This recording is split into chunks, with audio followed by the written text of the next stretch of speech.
Hello, everybody. Welcome to Paranormal Into the Night radio show. I'm your host, Dino Ewelt, and we got an awesome show tonight. I got Ronald Murphy on vampires, his new book, and he's also part of the Paranormal UK radio network. His show is called Inside the Goblin Universe. You can find that on iTunes. Actually, iTunes, you would look up Paranormal UK radio network. I just did it today and started listening to the shows. Pretty cool stuff.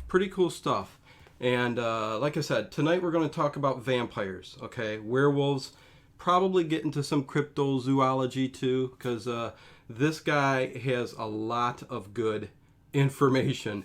His brain is packed with cryptids. So from mermaids to gnomes to, I'm just flabbergasted by this guy's stuff.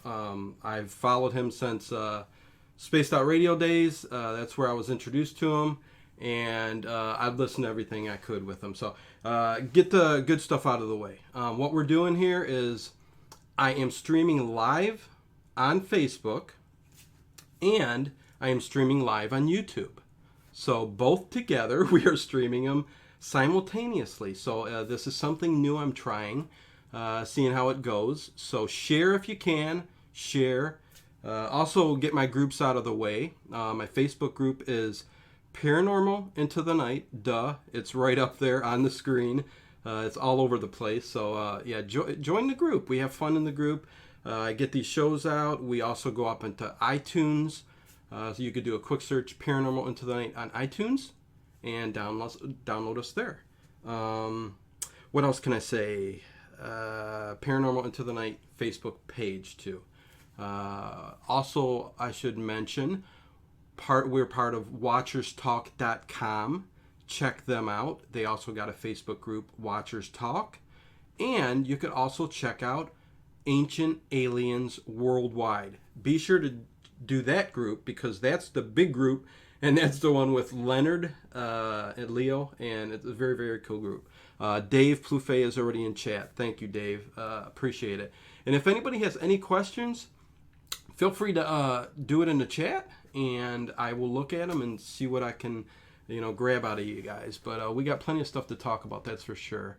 And I think I got everything out of the way. Let's see. There we go. I am going to introduce him now. See if I missed anything. I probably did. Ronald Murphy on vampires. How you doing? I'm doing well, Dino. Hey, I'm very flattered to be here. Thanks a lot for having me. I've been looking forward to this for quite some time. Oh, cool. Yeah, no, oh my God, the stories I've heard from you over the past couple years have been great, been entertaining, and I've always wanted to sit down and talk to you about it. So, well, I appreciate that.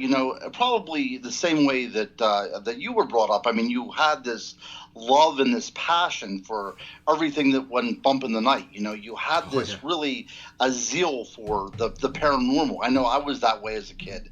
I was 8 years old up in the woods with my friends looking for Bigfoot, and it was really, one of these foundations that really kind of set in me, my future. And even whenever I was in college, I tried to tie in my love for the paranormal and cryptids and ghosts and everything, and try to look at it from a very academic point of view. So if I do have a lot of stories, that is because I try to make it as well-rounded as possible. I try to look at the anthropological reasons for this, the cultural reasons, even social and economic reasons for why we have these things that we call, Bigfoot or mermaids or werewolves out there with us.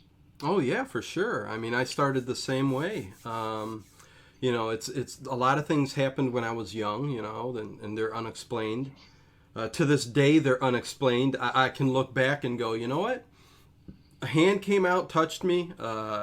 My grandparents always lived in a haunted house, so there was always shadows, noises, figures that would walk from room to room. But I was so young at the time that you can't really put it in concrete, when you're older like I am now. So I'm still actually, believe it or not, in search of things. And that's why it's going to be cool to talk about some of these things which actually come from folklore and come from vampires in particular, which we will talk about mainly to start the show off, have come, from, I think I heard you say 20,000 years ago, and it comes from, cultures and societies that sprang up from the beginning, cavemen and whatever you want to call it. I don't know, but how should I start the show off? Let me see. Pretty much what I'd like to know, okay, is there really something to there being vampires truly in the sense of the word? I know in Hollywood, okay, we've started off with, Nosferatu. Near Dark is a great one. Lost Boys. Anne Rice's novel. She incorporated a lot of historical events, religion into it. So her books, you're probably familiar with Anne Rice, I'm sure. Lestat, my all-time favorite vampire character.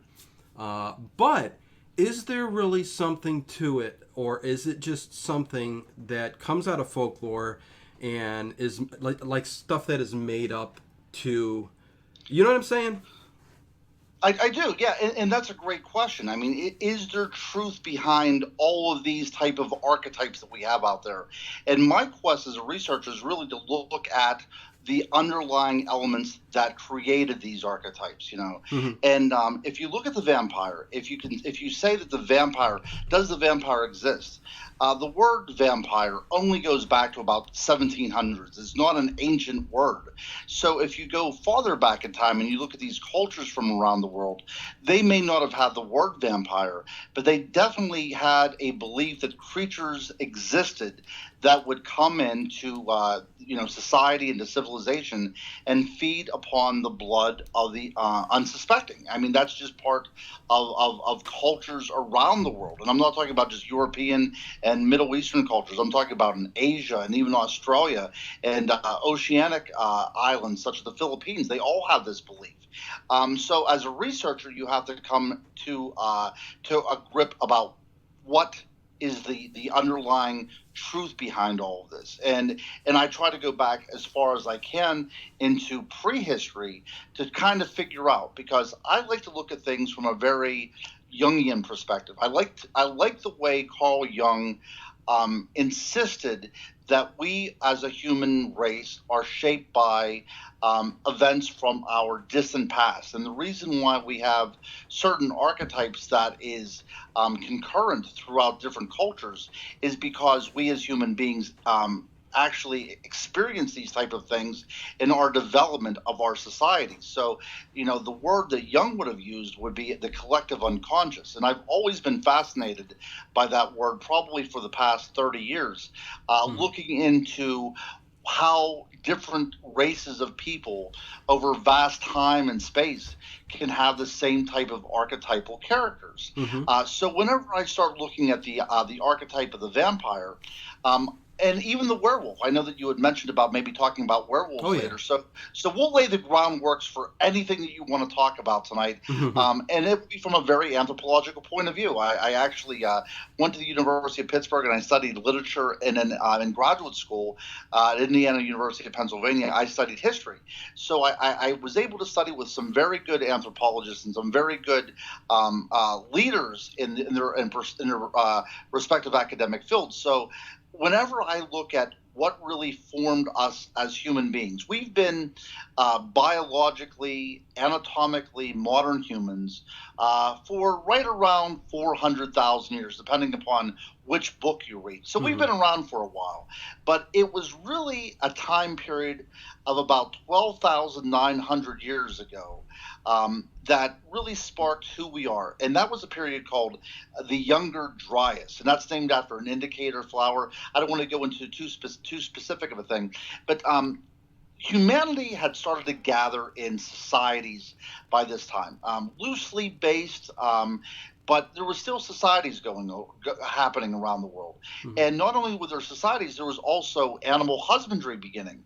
The first instances of taking in sheep and taking in certain other types of farm animals was happening, not on a large scale, but at least the hunter-gatherer culture was starting to become a more agrarian settled culture. And there was even a little bit of very, very nascent farming going on. But we had that until this period of the Younger Dryas. And what happened was it was a cold snap that happened over a period of decades. So we are faced, I'm talking about our distant ancestors, are now displaced. We are now at the mercy of nature again. And we had to rethink who we are, and we had to really form ourselves yet again out of this whole, environmental upheaval. Now, during this time period, a lot of interesting things have happened, and I will get to just one snapshot of what happened, Mm-hmm. and it happened in England, at the place where Cheddar actually Gorge. cheddar cheese gets its name from, the Cheddar Gorge area. Yep, Yes. that's right. Mm-hmm. So it happened in a place called Goes Cave, and archaeologists and anthropologists had excavated the cave, and they found the remains of a lot of animal bones there that were processed for food consumption. Mm-hmm. But among those animal bones was also human bones that were processed in exactly the same way. They were shown no such reverence or anything. This was an instance where humans were preyed upon by other humans simply for gastronomical purposes. This was a nutrition gathering thing. There was no ritual, inherent within this. This was just human beings preying upon other human beings for food. But what makes the Go Cave so interesting in the Cheddar Gorge area Mm-hmm. is that there was fashioned skulls that formed goblets of, if you could call them goblets, but they formed drinking instruments. Mm-hmm. And inside those skull goblets was the remains of human blood. So there was blood consumption going on. So if you say that do vampires exist, they most certainly did exist, at least in the abstract theory that there was something that preyed upon a human being and consumed their blood for nutritional purposes. Right, and you know what, and I know you can go on, and we will definitely keep doing that. But see, I would look at that as being, don't you think, just wild men that, cannibals, somebody who just gorged on human flesh because there wasn't enough, animals out there or whatever, and you're going to consume the blood too because you're going to need the liquid, Right. So Yeah. you know what I'm saying? Yeah, and you've hit the nail on the proverbial head there, Dino. That's exactly what's going on. Mm-hmm. And that is why so many of our monsters around the world look like us. Whenever you think of, the werewolf and the vampire and Bigfoot, these are creatures that look like us because, well, the human race is probably the most monstrous thing out there. That's really what needs to be feared. Mm-hmm. So whenever you have the creation of a boogeyman, it's kind of interesting that we kind of put our own selves, we make the boogeyman in our own image because we Mm-hmm. really, as a human race, are to be feared.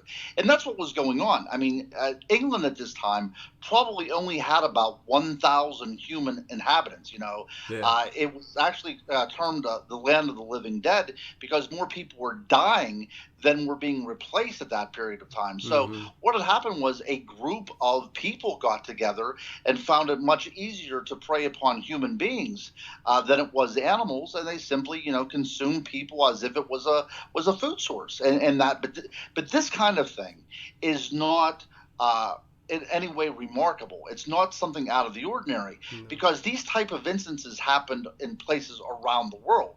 The idea of a human being eating another human being from an anthropological and sociological point of view Mm-hmm. is usually seen to be something ritualistic. But there are many cases that are much more loathsome and much more ominous, and they were feeding on these people not to appease any kind of god or spirit world. It was simply to eat human flesh to stay alive. Mm-hmm.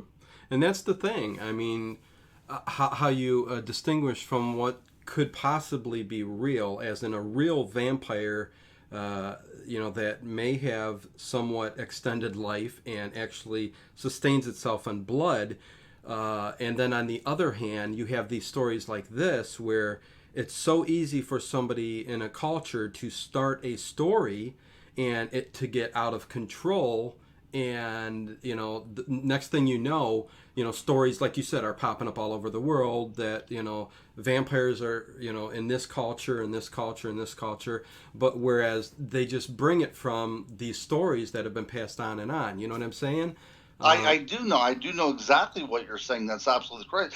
But if you would think about the extended lifespan, there would be some benefits in having enough calories, even if it's from human flesh, Mm-hmm. that these particular people that were preying upon other human beings probably were able to stay alive longer than the surrounding inhabitants that they came in contact with, simply because they had more nutrition to go around. No, I understand that part because there's even tribes that actually, drink blood for, thinking they'll get that, that energy from that animal that they drink, whether it be the cow or whatever, they end up drinking the blood from. And, Right.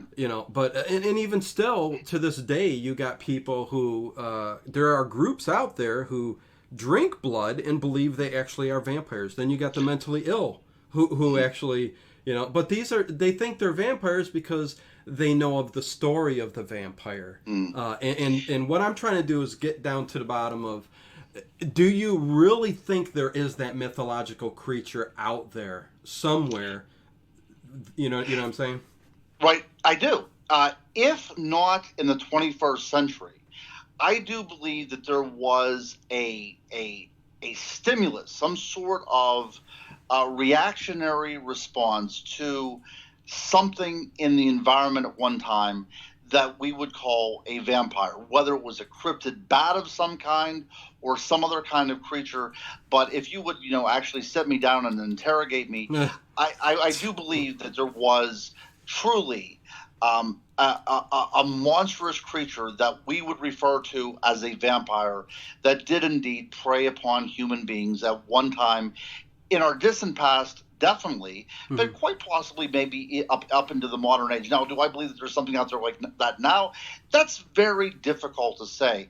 Our world is vastly shrinking. Yeah. But are there vampires out there? Of course there are vampires out there, because there's human beings out there that identify as vampires. Right. In the writing of my book, I actually, went into several social sites where people identify themselves as vampire for, some sort of sexual pleasure, which happens, quite frequently in the internet world. But, you go to New Orleans, there's vampire clubs down there. Yep. It's a very romantic notion. You mentioned Dan Rice. Of course, everybody wants to be like Brad Pitt or Tom Cruise, and they have this fantasy element about role playing involved. But they're not staying alive by any stretch of the imagination by consuming somebody's blood out of a goblet or whatever. Right. But it seems to me, Dino, that there are so many cultures around the world that believed in some sort of supernatural creature that that we call the vampire, but they call by many different names depending upon what tongue that culture spoke. That there was something out there that needs to really be explained, and that would be our vampire. Oh yeah, this, like I said, it's kind of might be sick to say that I love the whole concept of being a vampire and drinking the blood. That part I don't think I can't even imagine. Can't even imagine drinking the blood. But reading the Anne Rice books and stuff like that. I mean, I just got so infatuated with the vampire itself and the eternal life and everything else. But then there is negative stuff that comes with that, like drinking the blood and stuff. But there's a lot of negative stuff attached to it too. So you got to be careful what you wish for there. Exactly. I don't want something coming to bite me. But I would like to know where this talk. People. I've also been talked or heard people talk about the fallen angels. Yes, that's right. They refer them as possibly being vampires, and where some of the lore came from. And also you can go to the aliens too, that there was a type of race that came down here and drank the blood of humans, and So they're classified as vampires too. So either one of those, I don't know if you've ever heard of anything from those two topics, but Well, do you remember there was a film back in the 1980s? I believe it was called Life Form. Is that what it was called, or Life Force? Maybe it was Life Force. With Steve Railsback was the actor's name, and it was about a British space mission that came back with a recovered alien spacecraft, and the occupants were these very beautiful aliens, and the one particular actress walked around the film totally naked the entire time, sucking the life force out of everybody that she met. I mean, that is a very interesting notion. But there's a lot of terrestrial explanations that I've come across. And that's a very good point that you made too about the idea of fallen angels. Because if you look at the Mesopotamian folklore and the Mesopotamian traditions, you encounter the character of Lilith, which is a very prominent character in certain sects of Judaism and a certain traditions of Judaism. And this was believed to be the first creation by God after Adam was created. This was Adam's first wife, but she refused to be subjugated to Adam, so God banished her from Eden and created Eve in her place. Now, as the folklore goes regarding that particular allegory, Lilith went out into the wild places, which is interesting because that's where vampires are said to live now. They're never city dwellers. They live, in a castle far away, very remote. So it's interesting to see that, 4,000, 5,000, 6,000 years ago, that was still a prominent feature in this particular aspect of the vampire. But Lilith went out into the wild places and she encountered a fallen angel. And now some traditions have it that she encountered Satan himself, and they became, a couple. Of course, all the interesting copulation that goes on here. So you already see the sexual element of the vampire coming into play and evolving in what will become, that seductive vampire of today. But according to this tradition, to go even further on this, Lilith then had such a hatred for humanity because she was banished from the Garden of Eden. She now preyed upon the children of men, which is very, very interesting because you can look at, at the ancient archaeological records. The University of Pennsylvania has these great extant copies. They're not copies. Great extant pieces of artifacts that shows prayers and magical incantations to protect homes from Lilith coming into the house, which I think is, great. So already from that time, even before we have the symbol of the cross, we're looking at, 7,000 years before Christianity even comes about, you have still people putting up magical symbols in their house that keep the vampires at bay. Wow. Okay. Yeah. What did they say? I brought up the alien part, and Dave in chat, Plouffe says about the cattle mutilation, so draining of the blood. Yes. So there you go again, kind of related. Excellent point that he had too, because in my book, I try to look at the different elements of how all this kind of stuff relates. The animal mutilations and a lot of different types of mutilations around the world that revolve around the consumption of blood seems to be related to some naturally occurring force within nature. Some researchers have suggested that a megabat, a very large predatory flesh-eating bat, is to blame for this. Now, to go to the next level, are there bats big enough to be considered a megabat? Of course, Indonesia, those types of places have bats that have wingspans approaching nearly 9 feet. If you can imagine that, I mean, that's a huge creature that we're talking about. But these are all fruit bats. These are not flesh-eating bats. But is it possible that there is a bat that is just as big, if not a little larger, that has the same tenacity as the vampire bat? See, that is one of my points as well, too, in writing in my book, that not only are cannibalistic humans to blame for this, I do believe that there are natural elements associated with this as well. So whenever we have the idea now in the 21st century, but definitely in the 20th century, of vampires, they have to be like Bela Lugosi and they have to wear the cape. It's very possible that the idea of the cape came about by the leathery wings of a megabat coming into somebody's home. Now the small little vampire bats, Mhm. if you and I urge anybody, if you really want to get freaked out, to go to YouTube or nationalgeographic.com or whatever and look at some of these things in action.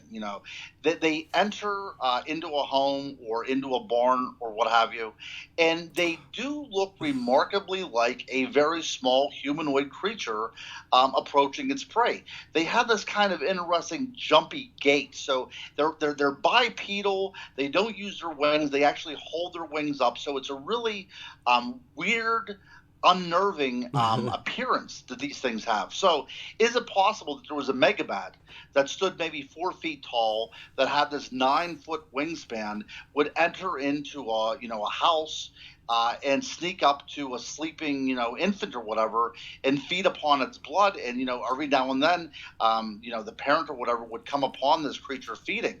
I think that's an extreme possibility, especially whenever we're dealing with our ancient past.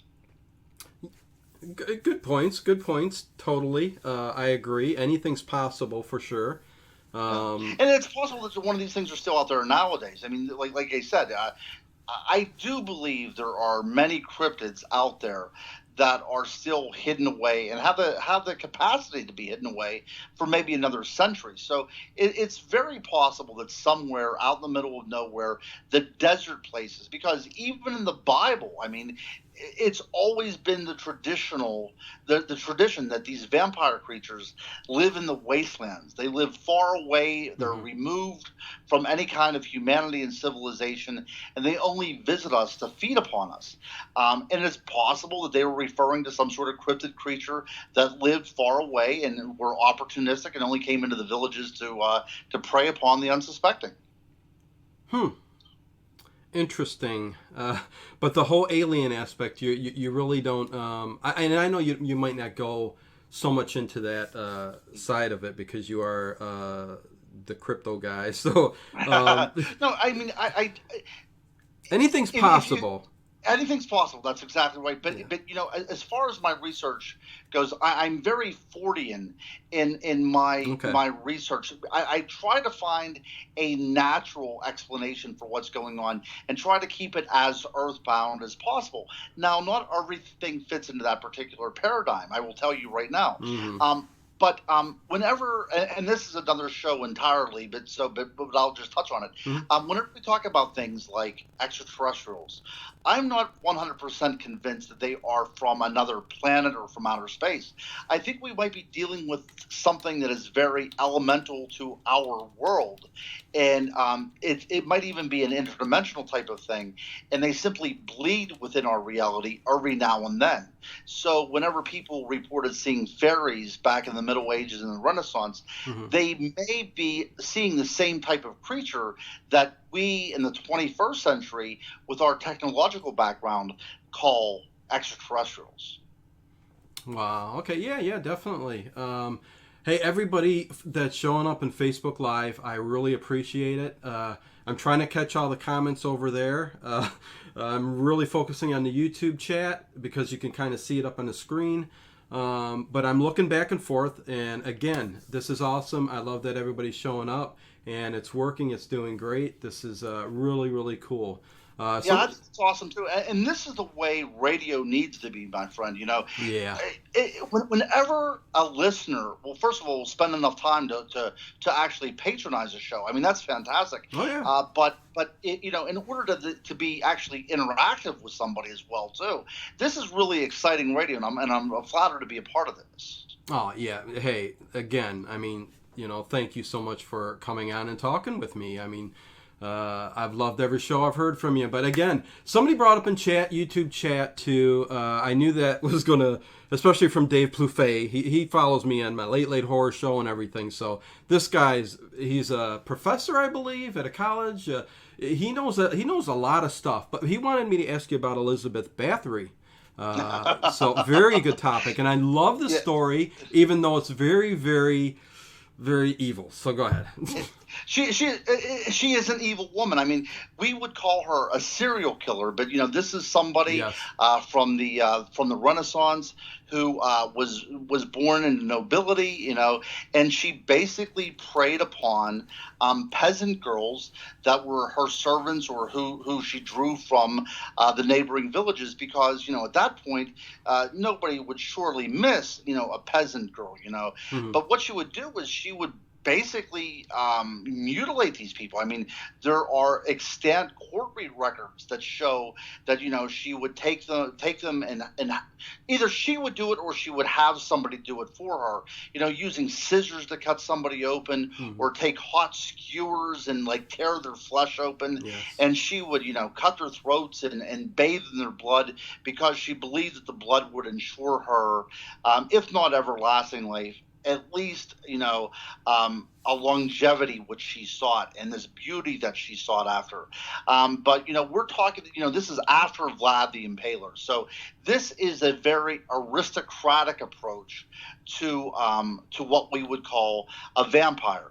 It was somebody that thought that they had enough power that they could do whatever they wanted to those that they saw that were below them. So she subjugated these young women, and she basically she was a serial killer. She murdered them to obtain their blood, which she thought had powers, and she was just an evil, nasty woman. She was eventually arrested, and she was tried, and she was convicted, and she ended up dying in jail. Yeah. No, I remember the story vividly. But was it? I remember it being. Did she go after like young, beautiful girls for their beauty, or am I wrong? Did she just go after anybody? Well, the thing, no, it was definitely young girls, but the, Yeah, the that's what I thought. idea of this is, that the nobility was never touched. Hmm. So whether they were young and beautiful really has, at least for me as a researcher, what really sticks with me is that she was preying upon, those that she thought that their lives were not worth what her life was worth, so they could sacrifice themselves for her particular beauty. But I'm sure that that was an element as well. If not, I'm sure it became part of the folklore of it that that there was these young, beautiful virgins that this evil woman conspired to have murdered, and she bathed in their blood to assume their particular attributes. Yeah, that was that's certainly yeah, serial killers. I mean, there you go. I mean, the mentally ill.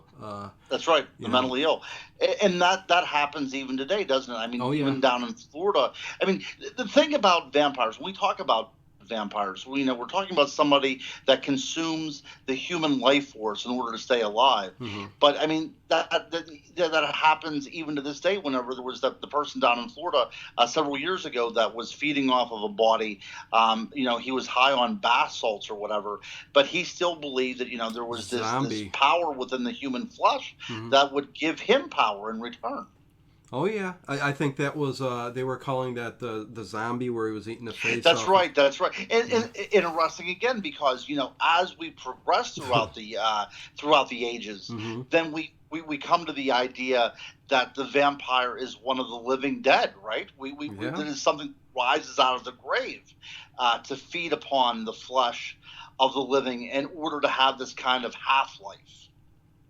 Oh yeah, yeah. I mean, there's like I said, and this is what kind of gets to me. I mean, I don't mean to come off as oh my God, I need to believe, I need to believe, but there's just so many ways that these cryptids or vampires or right now we're talking about vampires have come to be what we know it today, and to try to get down to the nitty gritty, which I don't think we really can. We can come up with stuff throughout history like you're doing right now, but I guess I'm never going to have that answer. Is there truly a vampire unless one came up and bit me on the neck, right? Well, right, and there's another side to this story. There's an entire different complexion to what the idea of a vampire is too, and I also covered in my book that it could be the idea of the personification of a disease.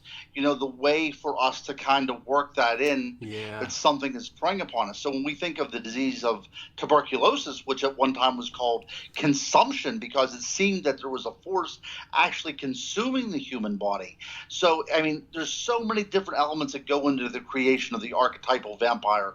We can't really put our finger on it, and we can't just put one suspect under the radar. It has to be a lot of different types of things. And definitely disease is one of the conspirators in the creation of the vampire as well. So whenever we talk about the living dead, people up until the 1800s in America still would exhume the bodies of the deceased who died under either mysterious circumstances or under circumstances that revolved around a particular disease, most notably tuberculosis. Mm-hmm. And if people were dying in the village or their family members were dying, they would actually exhume the body. And oftentimes they would still find blood within the body, and this was a dead giveaway that the body was rising up and feeding off the living. And then they would do terrible things like cut off the head, or even go as far as burning the heart into ash, putting the ashes into a goblet and consuming the ashes itself. So we come back full circle from the cannibalism of the Younger Dryas to the cannibalism in 19th century New England, Mm-hmm. wherever these because the superstitions and the puritanical outlook of the world meant there was good and evil in the world, and the only way to banish the evil was to consume it into the body of the good. Mm-hmm. So these are all very interesting things. So the vampire is a very complex beast, isn't it? And we really can't say this is the blame and this is the blame, because so many different elements are flowing into the creation of what we call the vampire. Yep. And how about Vlad the Impaler? Because Yes. Dave asked, he goes, did they really come from Transylvania? So, yeah. Yeah, and that's the movies. Yep. The thing about Transylvania, you even find whenever I wrote, I also have a book out on werewolves called On Dogman, I'm sorry, tracking the werewolf through history, and Transylvania always comes into play. We're talking about Romania, but Transylvania, wherever Vlad the Impaler would have been from, what we call Transylvania at one time, but of course the name changes. Yeah. Constantly. But that was an area that was very wild. It was part of Europe. This is Eastern Europe. And when we talk about Romania, the reason we have the word Romania is because this was actually part of the Roman Empire. So there's a lot of cultural significance into this particular area. This is the land of the barbarians, plus it's the land of the very civilized and the very noble. So what happens in Transylvania is you have a clashing of very many different cultures. So you have Christianity battling paganism, all to form these very unique type of creatures. So it's no wonder that we have vampires and werewolves and other type of creatures coming out of this, this mire of different belief systems. Oh yeah, for sure. But Vlad the Impaler is a very interesting character, though. I mean, he was actually applauded by the Pope at the time. We're talking about the latter part of the 1400s. The mid to late 15th century. But he was very much a man of his day. He was no more ruthless than any other ruler. He would impel people as a show of force and as a deterrent. And he was what we would call a despicable character nowadays, but at that time, and even to some people in Romania to this very day, he is seen almost as a George Washington character that liberated his land from the enemy. Oh yeah. Well, again, we get to just people who do barbaric things and have killed with so much blood, and then end up becoming throughout history known as a vampire, and Vlad really is not that. So it's what the evil deeds that men do, that cause a lot of this kind of stuff too. It's funny, I know you're probably big time into a lot of these old horror movies too. I'm guessing, right? I am most. This is part of my childhood. Exactly. Especially the Hammer films. Like I was going to say. Yeah. Lee, yes. Oh yeah. Yeah, a lot of you're gonna you'll go Hammer. You'll go actually the full moon movies, which have the subspecies anthology of movies there, and it's all about vampires. If you haven't seen those, check those out. All shot in Romania. Okay, on location. Every single movie. They're great. They're great. And yeah, definitely Hammer. Hammer is great too. But even going back to the 40s with the Universal monsters, it's just been a love of mine. So when you're talking werewolves and vampires and stuff, that's I go back to there. I love that old black and white, and that's where you get I'm pretty sure most of the no reflection in a mirror, the cross, garlic. I don't know if that predates Hollywood or if Hollywood created that. Most likely, I'm thinking Hollywood created that. Well, it's interesting. The werewolf mythos, most certainly Hollywood created the majority of that. But I will touch briefly on the idea of garlic, but I do want to return. You brought up so many good points here. So what I'll do is I'll mention the garlic real quick, Mhm. and then let's return back to the movies, because I think it's essential that we talk about the movies a little bit more. Sure. The idea of garlic, there is actually a medicinal prescription, if you will, that dates from the time of the Old Kingdom in ancient Egypt, that alluded to the fact that women would who were lactating would rub garlic on their nipples to stimulate breastfeeding by the infant. Now, as I was researching this more and more, the idea of sudden infant death syndrome in a pre-scientific civilization would be quite terrifying. And it was interesting that the vampire of the Egyptian culture was believed to feed upon newborns. So it's my understanding and my assumption, and I came to this conclusion on my own, that the garlic may indeed be related to the fact that women would use this to stimulate nursing, because unless a baby was feeding, his chances of survival in the ancient world was very slim. So doesn't it seem kind of interesting that garlic was used to stimulate life, and could have also been seen as a deterrent for anything coming in to get the child? Interesting. I never heard that before. Very cool. Huh. Yes, yeah. You got to get my books, guys. I come up with all these kind of interesting facts. Oh yeah, no, yeah. I got But the link. I got the link down in the description for everything, and whether it's in YouTube, iTunes, Facebook. So the Amazon link's there, especially for his new book on vampire. But yeah, look at his other stuff too. If you hit on Amazon, his name Ronald Murphy. I'll try to get it up there for all the links. But yeah, for sure, definitely. I appreciate that. But the movies, I mean, we must talk about the movies for a little bit more, because we talk about, the idea of the vampire, what formed the vampire, or for that matter, what formed the werewolf. Isn't it interesting that after the horrors of World War II, people turned to vampires and werewolves and monsters as a way to exorcise those demons? Because Yes. what they could do then is transfer all of the hate and all the killing into a monster that could be killed, rather than having to put that back on themselves. So, even going into the philosophy and the psychology and the sociology of Carl Jung, he stated within every person is a shadow, and within that shadow is the mirror, and in that mirror we see our reflection. And that's absolutely what's going on here.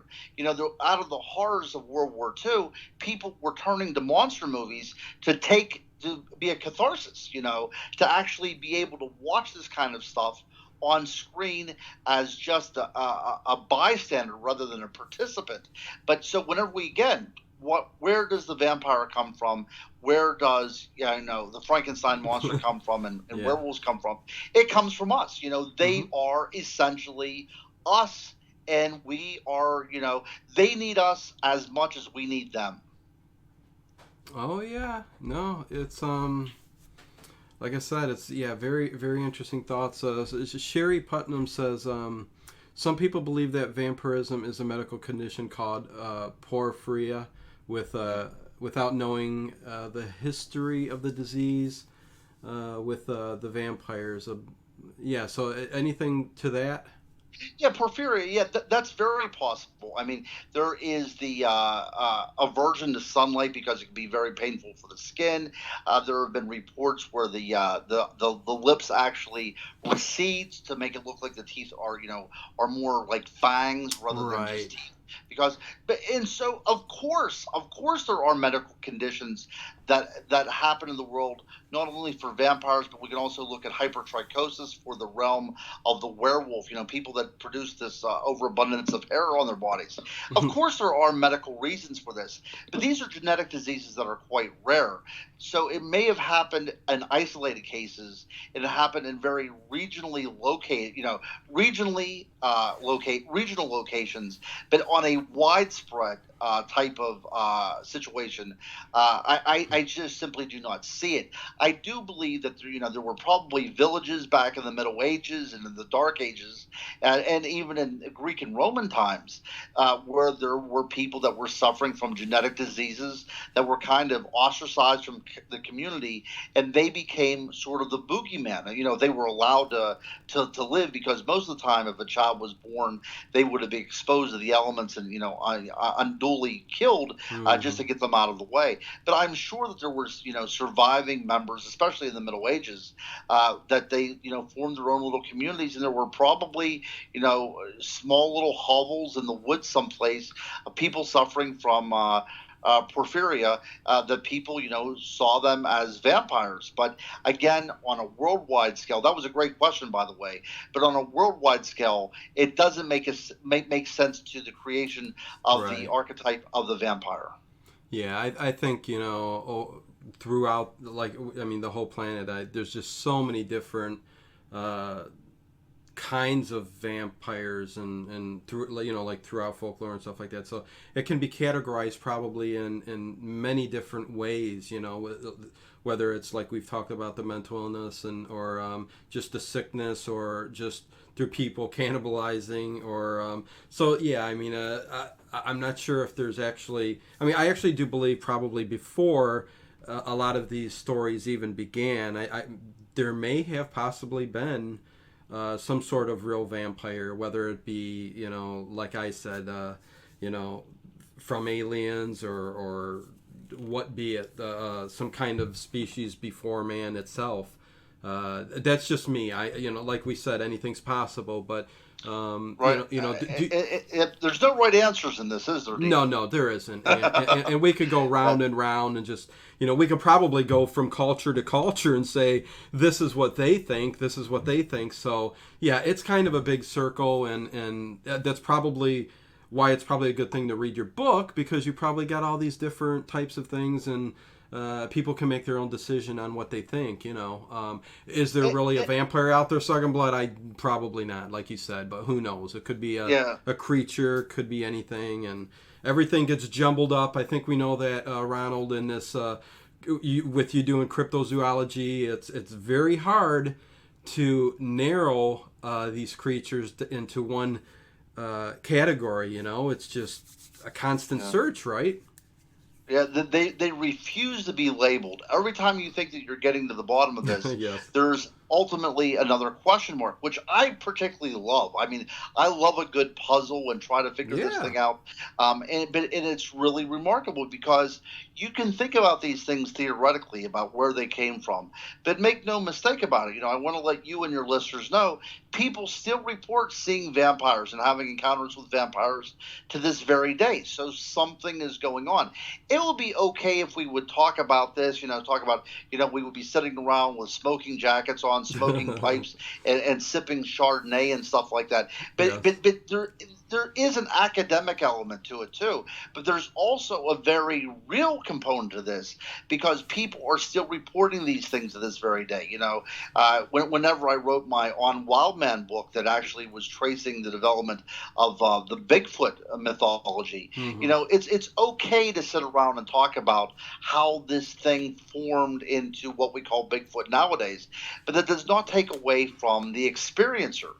People still have interactions with what we call vampires and werewolves and Bigfoot to Right. this very day. And that's a very, very real, visceral interaction that they have. So, even though we're talking about theoretical things right now, let's not take anything away from the people that are the experiencer of these things, which have, these things have a great impact Mm-hmm. on their psyche and on their life.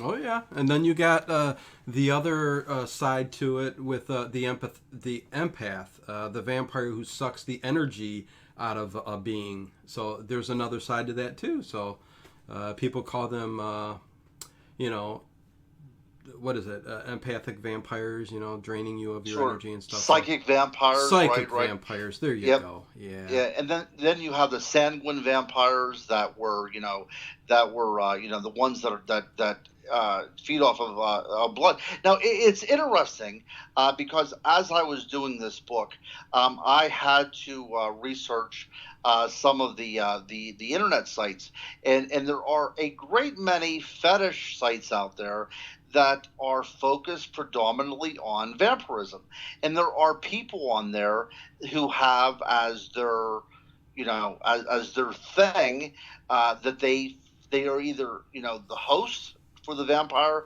and they get some sort of satisfaction out of being drained of blood, and there's also the people that view themselves as vampires, and they put basically little personal ads out there, and they go about their happy little lives doing this, feeding off of blood and things, but that stuff, it goes on every single day just in America, and you take that all over the world. But, I actually got to meet several people in this particular lifestyle, and, they have Really? no Okay. problem coming out and saying, this is their sexual, pleasure to get some sort of, some sort of excitement out of being drained of blood or drinking blood.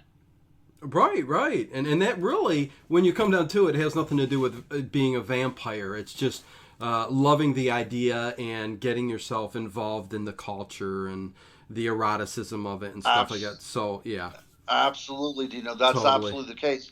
Yeah, if people aren't, the Casanova in real life, down at Walmart, they're Yeah, not the Casanova.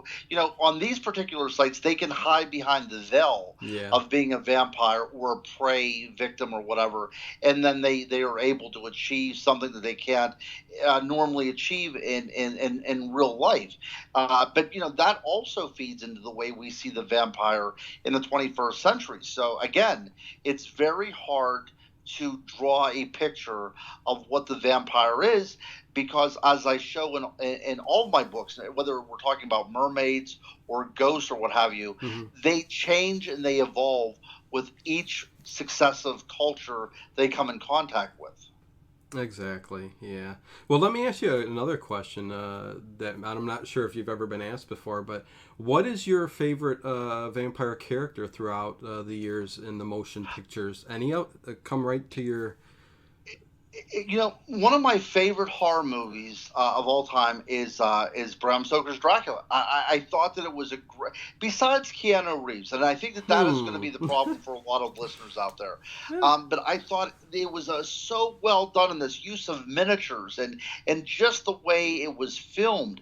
It was, to me, it was the pinnacle of horror filmmaking. It was something that you were not embarrassed to watch. It wasn't like Jack Palance playing a vampire, if you can remember those in the Yeah. 1970s. Or, of course, you had the exploitation films of the 70s. I don't know if you remember Blackula or not. Yes. Yeah, Yes. these horrible films. But this film actually was a fantastic piece of filmmaking. I mean, it was done, genuinely done, and it was a very satisfying movie for me. Wow. Okay. Yeah. Dave Blueface says it followed the book closely. So yeah. Yeah. Now the thing is, yeah. Now, as having such a background in literature, I almost think that that is a sin to say that a movie could actually outdo the book. Mm, But this is one of those rare instances where the movie actually is. better than the novel, which Huh. I'm surprised to say. But Yeah. yet, it was one of those things where I would much rather watch the movie because it left me much more satisfied than the book, which was rather ponderous, and it really was, not quite as ingratiating as the movie was. Huh. Interesting. Yeah. I really, I guess I'm shocked I didn't know you were going to say that, even though I agree it's a very, very good film for sure. And I actually have no problem with Keanu Reeves. I'm a fan. A lot of people don't Oh, like right. him, but because of the way he is, they saw him as a surfer guy, kind of from the beginning. But he does some good, very good movies. Made The Matrix. I mean, I could go on and on with some other films that he's done, but Bram Stoker, huh? Interesting. I can go back to. I'm not. Nosferatu. I love that film. But I'm kind of an old soul, and I love a lot of the old black and white movies. So, but you know what? Interview with the Vampire. Well, Lestat. yeah, Nosferatu was a great movie, though. Yeah. Oh yeah. I mean, geez. I mean, there's a movie that I just did on my late horror show. We do commentaries. It was called the Bat Whispers. It was, I believe, 1933. It's about, and you probably didn't see it, otherwise you might have mentioned it. The guy creeps around, almost vampire like, but he's technically, it's kind of a crime movie, okay? With a little spin on that horror side. But the camera effects were done so great, he would put his wings up, his cape, to where it looked like bat wings. Just very, very cool film. Dave says 1930, okay, because he watches my show over there. 1930. It was, if you haven't seen it, watch Bat Whispers, 1930. Awesome film. And the guy, that's how he created the character of Batman, he said that in later interviews. So very, very cool movie. But Lestat, my all-time favorite character, vampire character of all time. So there you go. I think Yeah, we've. Go ahead.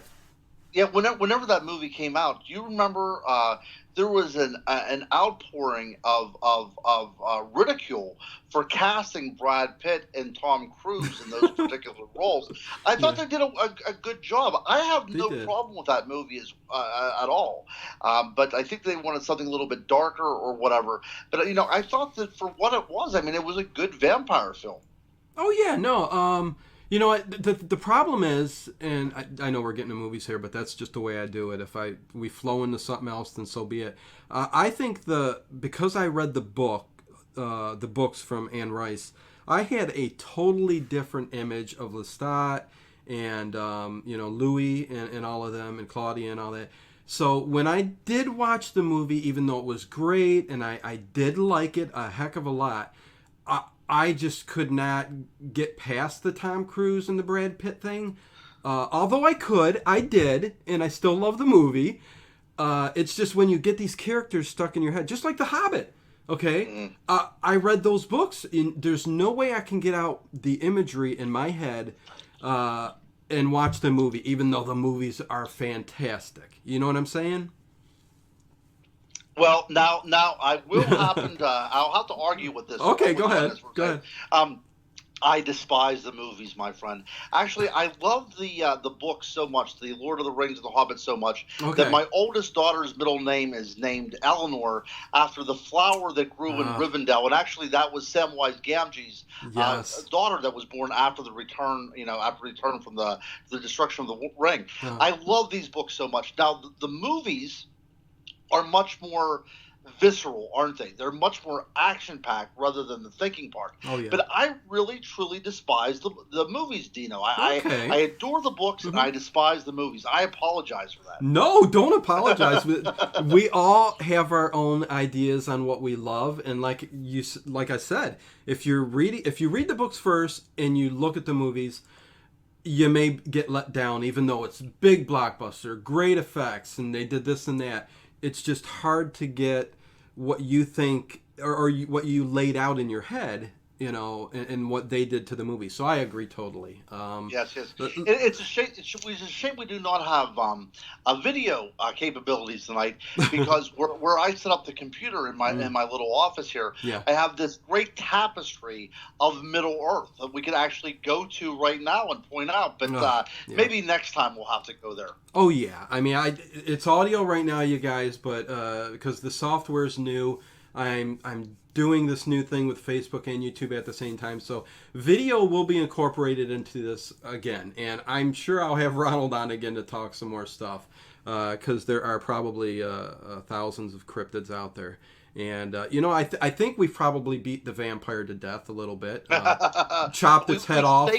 We staked him down. That's right. Yes, we chopped off his head and we burned it. So, anyways, and another thing, I heard you talking about. I mean, vampires and werewolves, to kind of go off a little bit with the werewolf side of it, kind of go hand in hand, is what I think I heard you say in previous interviews. They do.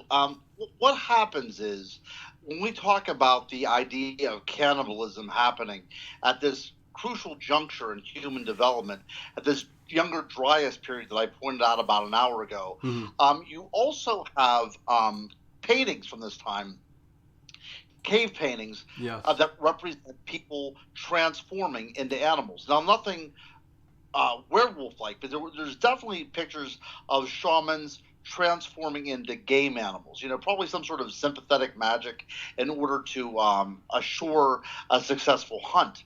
But at least the idea of transformation was in the human mind and the human consciousness at that particular time. This was part of the human imagination. So, again, this is a very crucial time in who we are as a people, and I think a lot of the archetypes are formed at the younger Dryas. So, as a researcher, that's probably my specialty, is this particular period of upheaval, of social upheaval and societal upheaval, that people had to become more animal-like just to survive. So they had to leave behind the civilized world and become more animal just in order to make it in this world. But animals such as the wolf, and they have an affinity towards the human race, or we have an affinity towards them.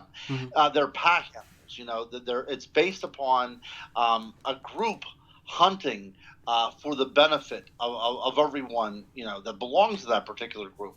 So I think the people at this particular time probably learned from the wolf, and probably were directly competitive with packs of wolves at that time. Now, looking at later on in history, Anglo-Saxon history, and we talk about the berserker, wherever Vikings would, a particular warrior class would put on the bear skins to take on the attributes of the bear. It is my conclusion that this also happened donning wolf pelts to take on the attributes of the wolf. And this might have happened in extreme ancient history, early on in our development as a human species. Now, the reason I came to that conclusion is whenever we look at certain werewolf trials from the Middle Ages and from the Renaissance, there were a great deal of cases that involved the participant wearing a belt fashioned out of a wolf skin, or some sort of robe or cloak that was made from the fur and the pelt of a wolf, in order to undergo a transformation.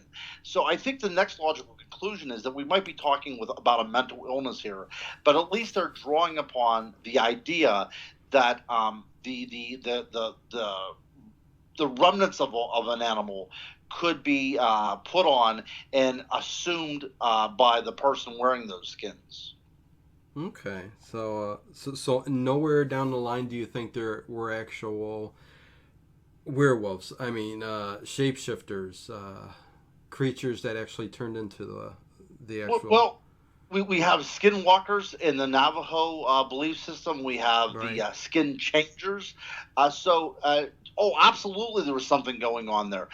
Again, I like to turn to the world of the cryptid because there were, in the Pleistocene era, there were these great, massive, almost crosses between a hyena and a wolf that actually did live, and it's very possible that there was still some slinking around North America at the time of these folktales came about. So what we call werewolf, do I believe in the transformation?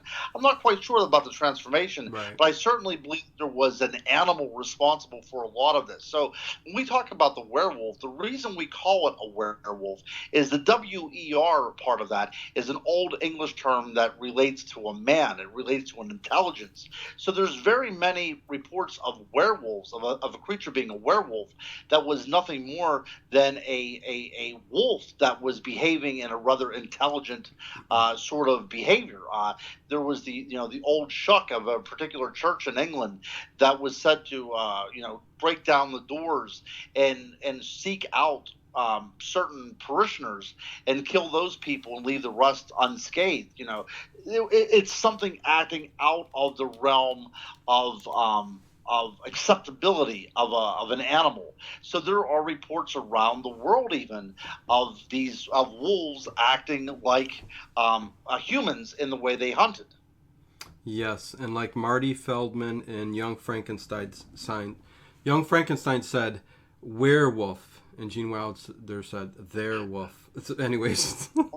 My wife says that all the time. Actually, to tell you the truth, that was one of those things too, because when we say she will, and she also even said it in the same type of accent that he used. So yeah, that's one of those little family things that we have here at the Oh, Murphy house. Yeah. that's so funny because yeah, I say that all the time, and my wife goes, "What? Okay, come on." She just don't get it. I go werewolf, werewolf. Young Frankenstein is one of my favorites too. I love that movie. It's great. It's so well done, and you know what? It does not steer far off of the beaten path of what we would call, the Frankenstein mythos. So it's still working well within the parameters. So it's still a recognizable movie for even movie buffs that are into monsters. Wow, interesting. Yeah, Uh, I recommend that film to anybody. I truly do. Oh I mean, God, yeah. yes, please.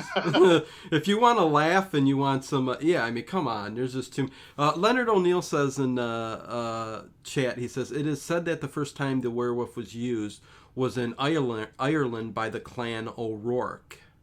Huh. Hmm. Well, okay. Interesting.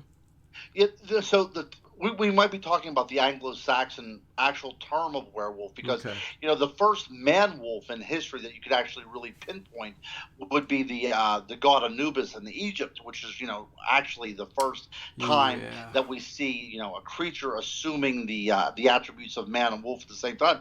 And what's interesting about that too, Dino, is it's very rare, but there are instances in Egyptian art of Anubis with a man's head and not the wolf's head. So it looks like there is the idea within Egyptian culture that there was a transformation process of man into wolf. Hmm. Okay. Interesting. I did not know that. Yeah, but that's very possible. If he had brought that up, that the first use of werewolf was in Ireland, I will buy that completely. I did Yeah. not look at the etymology of the word werewolf for my book that in depth. I just, brought up that it was an old English word that's been around for quite some time. But Yeah. because if you would go off on those tangents, those are very fascinating tangents. But I mean, that's a book in and of itself. Yeah. Definitely. Um, No, that's cool. yeah, even like the idea of vampire and figure out how all this kind of evolves. There is a great hypothesis called the Zapper-Whorf hypothesis. If anybody's out there studying sociology, or whatever, Hmm. and these two particular researchers believed that language shapes reality. So unless we have a word for it, we really can't justify it or kind of fit it into our schema. I think that that's a very relevant thing. And now, getting back to the idea of UFOs as well, too, that we kind of mentioned there in the last hour. Hmm. We call them UFOs because our vernacular, our vocabulary, can talk about extraterrestrial extraterrestrial, things from another galaxy, about the components that allow them to, fly here, talk about light speed and all this other kind of stuff. And Yeah. we're a computer society. But, if you would take that same exact occurrence and put it back into the Middle Ages, people would talk about fairies because they didn't have all the technological jargon that we have nowadays. So they would talk about, shining lights, and they would talk about fairy lights, or St. Elmo's fire, and they would talk about Hmm. goblins. It's very interesting to see how language actually shapes our perceptions of the paranormal. Oh yeah, for sure. And geez, yeah, I mean, we can go into a million directions. But Dave Fluffet says again. Here's another thing. Werewolf. He says, "What does the Gus think about hypertrichosis, werewolf syndrome?"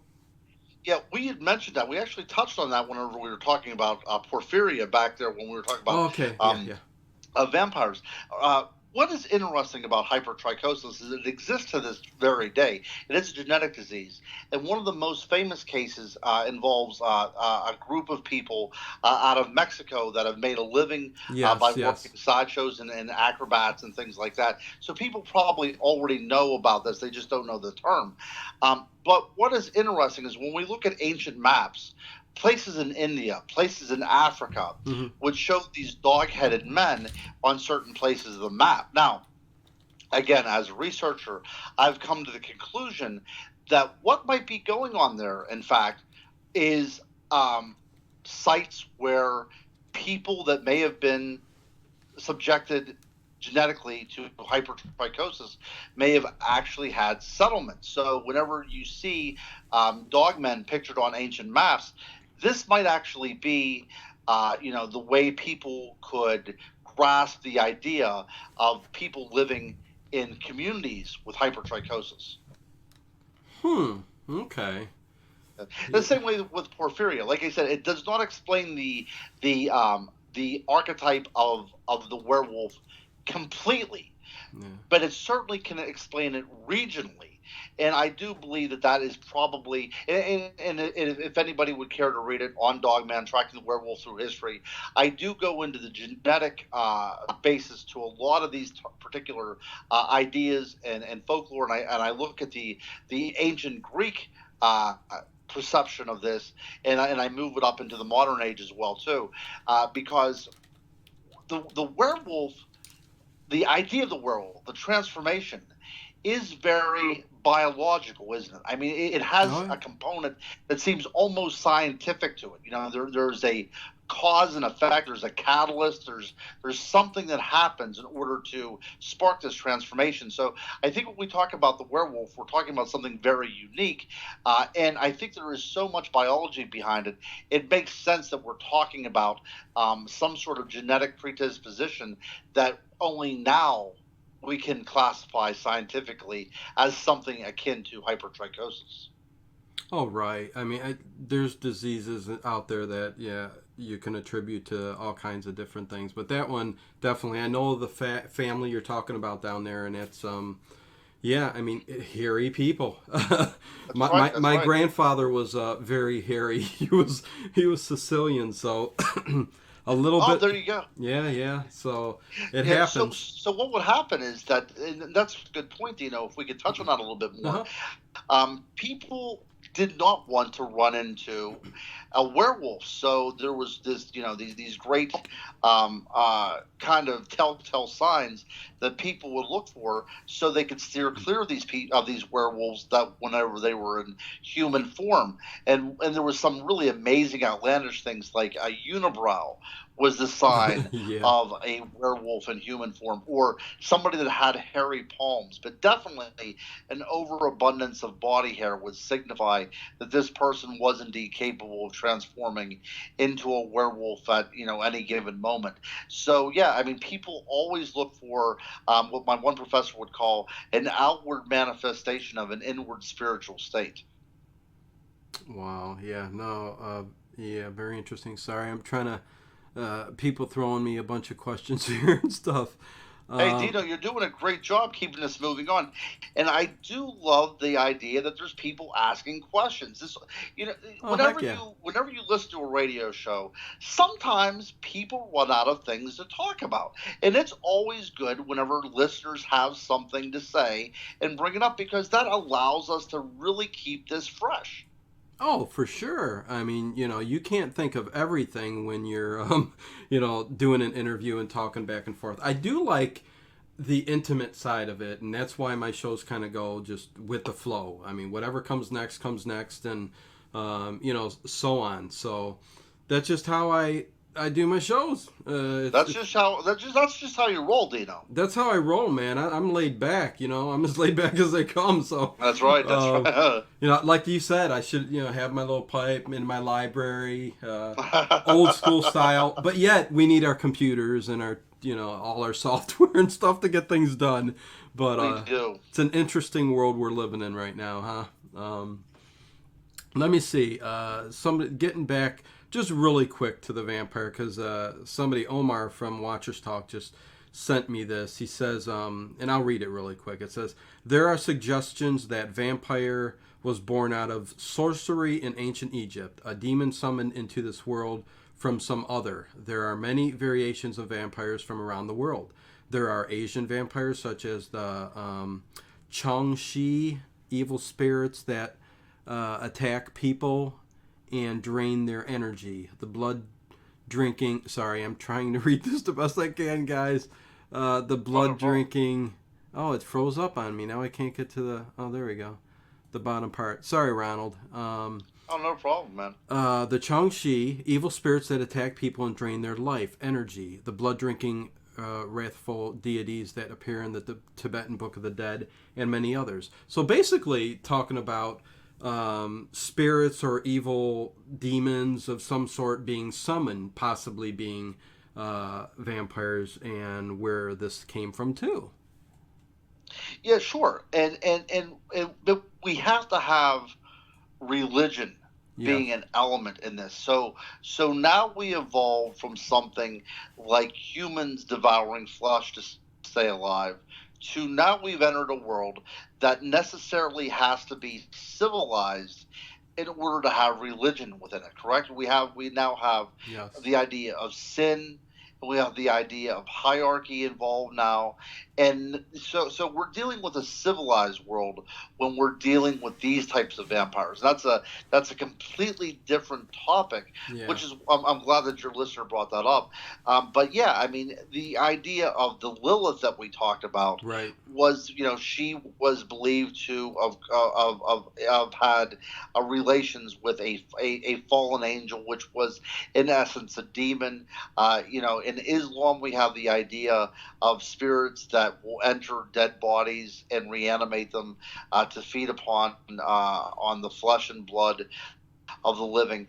But we're dealing again with the idea of evil spirits, and so we've left the realm of animism and where there are these intelligent forces that manifest themselves within the natural world.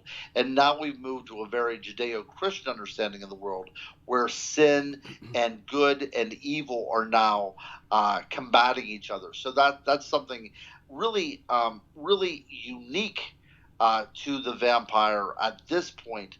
But absolutely, the vampire now was seen as evil. Just not a creature, just not a regular predator out there. Even though it was a man preying upon other men, now we see it as not just simply an animal or simply as a person. Mhm. We're seeing it as an evil force in the world. Oh yeah.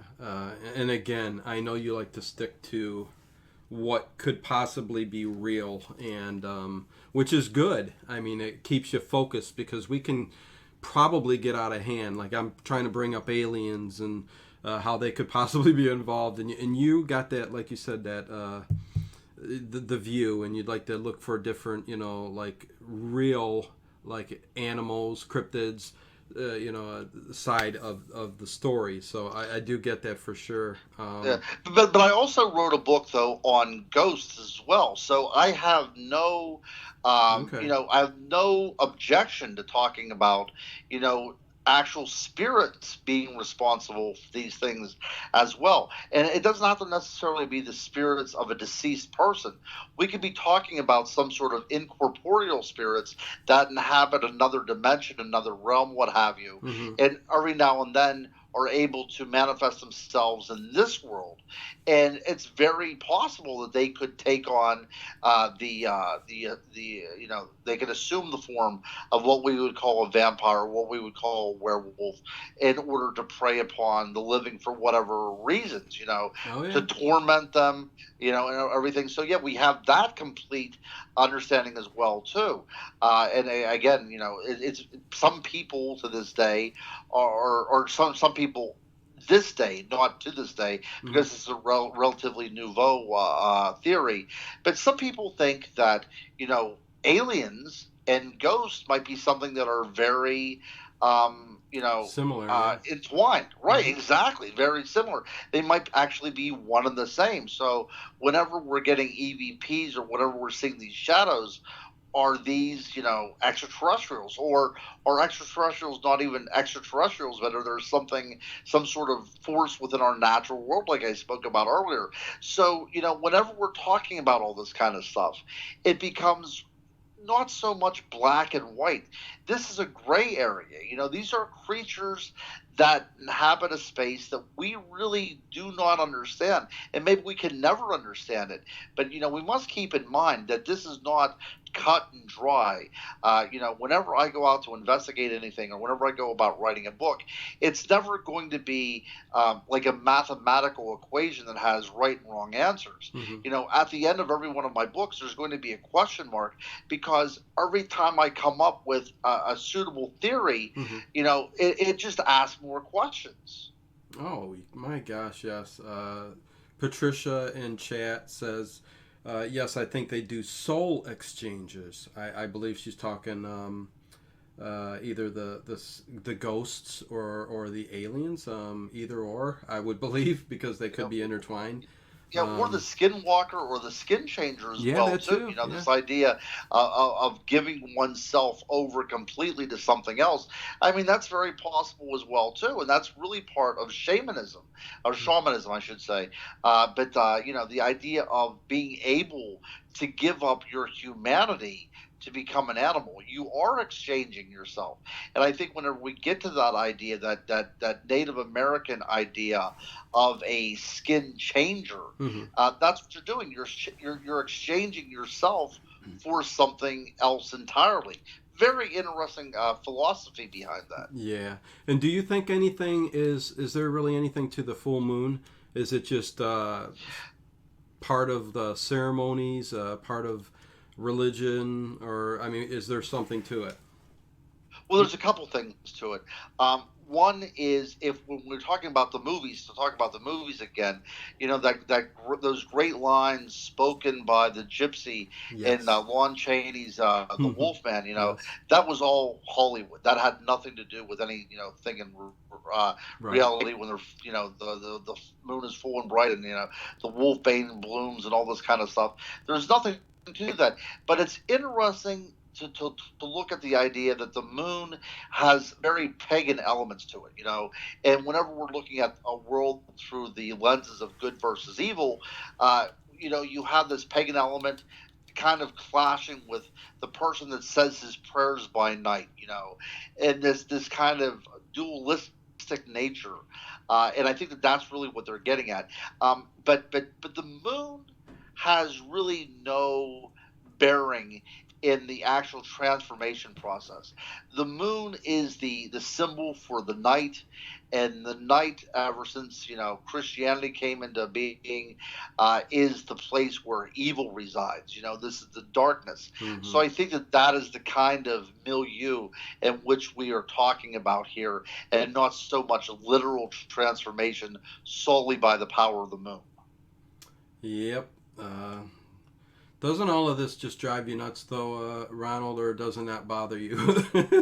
It's Well, just, Yeah, I've got 5 kids, and they're all a little bit more loony on the full moon. And if you talk to nurses and police Mhm. officers, they always say that the full moon does indeed impact certain events throughout a night, whether it's criminal or whether it's medical. So, yeah, I have no problem with it. I mean, I Yeah. think that there are influences in this world. And we look at the idea of astrology, the idea that heavenly bodies can influence us. That is a quite ancient belief in Oh yeah. various cultures, not only European cultures, Hmm. but also Middle Eastern cultures and Oriental cultures. That the idea that the planetary bodies and celestial bodies can influence human nature. That's as old as the human race is. So I think there is something to be said to that, and the idea of the moon being the catalyst for transformation probably is in that particular tradition. Oh yeah. I mean, I looked at my like Pisces. I'm a Pisces, and I'm to a Pisces too, my friend. there you go. Very cool. So I got that vibe for some reason, but yeah, it's I'm dead on a Pisces. Everything that it says, and that the astrology behind it's it kind of shocked me because I was not one to believe in that at first, years ago. But I come to find out that what people do really take on the characteristics of their astrological signs, and That's right. it's very unique, man. I mean, it really Yeah, is. we are both ruggedly handsome individuals. Exactly. We are very intelligent. We're excellent lovers. I mean, this all comes into play. Wow, yeah, you've got it down. I mean, Yeah, yeah, yeah. oh And man. that's just the way we were born, my friend. This is just our curse. Our curse. Yeah, yeah. We gotta lock that door when the ladies come out at night. And no, I'm joking.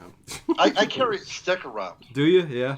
just to beat them off. Really? See, Oh heck yeah! I've got everybody asks me why do you got that cane? I mean, it's a really cool metal cane, but yeah, it's to keep people at bay. Um, I'd say that's right. That's right. Because sometimes our animal magnetism, if you will, is so overwhelming to the opposite sex that there is really no way to explain it rather than having a paranormal element to it. I think that's why I'm so akin to the vampire and the werewolf. So yes, there you I, go. I, and that's why I write these books, my friend. There you go. There you Uh, go. Have you ever had an experience? Everything you're dealing with cryptozoology. You've written books, ghost books, even. Have you ever really seen something or had something happen to you that you're like, wow? I have, and Okay. that's the point that you brought up. There's a particular area here in Western Pennsylvania where I live. I live about 35 miles outside of Pittsburgh, Hmm. but there's a particular area that has had a lot of dogman sightings, Mm. a lot of werewolf sightings going back before the word dogman was actually. Um, more in the mainstream. Yeah. But I will tell you the entire story, if that's okay. I'll make it rather quick, but it's an interesting story. No, Um, go ahead. Take yeah, your time. one of my good friends. Her name is Dolores. She's a very gifted psychic, and I'm very honored to be a friend of hers. But she was a transplant from right outside of Boston, Massachusetts, and she lived in the small town where I grew up called Blairsville, Pennsylvania. And she had a small little what a lot of people would call a head shop, but it was, a little place where people could get new age items, whether you're a Wiccan or a pagan, whatever, you get candles and incense and that things. Hmm. So she would get an interesting collection of people coming and just loitering around the store and occasionally buying things, but they basically went there to talk with her. It was interesting because one of her friends would come to the store, and it was a woman, a single mom with a child, and she was talking to Dolores about meeting this guy online. She might have found somebody. He was from California. He eventually agreed that he would come out across the country and to be with her, which he did. Hmm. And she brought him into the shop, kind of showing him off, but he was very quiet, and he would kind of lurk in the corner and not make eye contact with anybody, and he was not talkative. But every time that this particular woman would come in, she would drag her boyfriend in with her, until eventually he would start coming in all by himself without the girlfriend in tow. Hmm. And he still would not talk. He would, look around a little bit, then leave. But one time he came in and he decided to strike up a conversation with Dolores. And one of the topics of this conversation was he informed Dolores that he was, in fact, a werewolf. And not only was he a werewolf, but he was very close to that particular point in time whenever a transformation was inevitable. Now, he was frightened because he truly loved this girlfriend that he had, but she had this daughter, and he was very scared that he was going to harm this child. Now, he intimated to Dolores that his father also was a werewolf, and whenever his father felt the urge of transformation that was going to be inevitably coming upon him, his wife would chain him in the basement, lock the basement door, and the mother would take her child out of the house so he could do no ill towards him. Now, of course, looking at this from a psychological point of view, you have to think if this person had some sort of proclivity to maybe harming a child, what have you. But the man that was talking to Dolores was very earnest in his understanding that he was going to be transforming into something that was going to do bodily harm on anybody that was close to him. So, he would come in for a few more days saying that he was going to be changing into something very, very soon.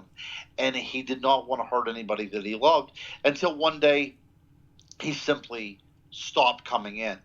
And a few days later, his girlfriend came in and said, my boyfriend left me. She was very upset and everything. But, several weeks went by, and lo and behold, the gentleman, I believe his name was Charlie, came back into the store. Now, Dolores said that he had physically changed in appearance.